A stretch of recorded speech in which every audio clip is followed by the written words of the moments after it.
Welcome to RMM Help. In this session we provide an overview of adding assets into the RMM asset register using the duplication method in RMM. Creating assets is a time-consuming task, and RMM have included two methods of creating new assets to automatically populate standard data fields, and this reduces clerical effort, and it also improves accuracy and consistency in our asset data. The first method is here in administration and in asset code files, and it's models and templates.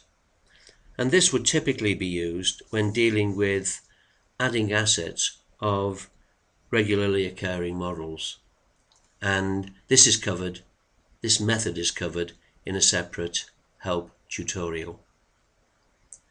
So our duplication method is from within an asset detail where we have an asset that we would like to recreate, and then we simply duplicate that. So the first thing that we would do is we would go into our asset list, we'd filter for the right category or type of asset that we would want, and then we would open an asset record, and in this case I'll open this nebulizer. Before we actually duplicate this, it's worth having a look at some of the data fields that will and will not get copied across. Firstly, the asset ID.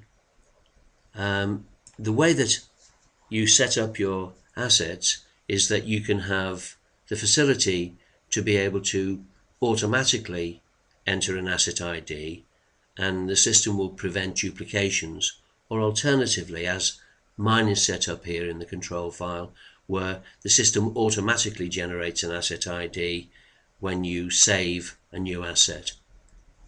The second thing that won't get carried across is our serial number, because we would expect that to be unique. So our two unique data items would be the asset ID and serial number, so therefore neither of those will carry across. Obviously, we may be locating an asset in a different location, it may have a different owner department, and they can all be changed. Those items can be changed as soon as the asset's duplicated. It's worth mentioning our other details here. This information may be set up to display on your job docket or on a mobile device when work is being processed. So you might have to get rid of that data if it's not applicable. We've also got asset notification here in our actions, and this will not get carried across. So if you wanted that notification to be on the new asset, then simply copy that text and then paste it into the new asset. Before we move through the other tabs, it's worth mentioning dates. If you were adding a new asset and you've set up in the control file that you want the system to automatically put today's date in the commission date, and you set a default number of months for our warranty period, then that will automatically be displayed, as will the warranty expiry date. So if we were to recreate this asset, we may well need to change those dates. There are some other dates in the Financials tab, and that is the date of the purchase, and it will automatically calculate our estimated replacement date. So you may have to review those dates in the new duplicated asset. We've also got our ability to put in a purchase order reference, and that might well be different for the new asset. So it's worth bearing in mind that that might change, as might the insurance details. We've also got user definable fields, and if you've got values in those, you may have to change those. And then our documents, Although this is going to be quite a labor saving thing, having your documents transferred across, it's worth making a note of those documents, because you might have something there that's not appropriate for the new asset. For instance, you might have a purchase order, a copy of a purchase order in there that won't apply to the new asset. So that briefly discusses what's going to happen with each of the data items, and at this point we could actually duplicate the asset.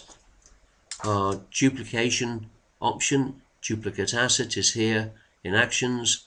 I click on that and it says that, are you sure you want to duplicate this asset? And I'll say yes. And the asset is duplicated.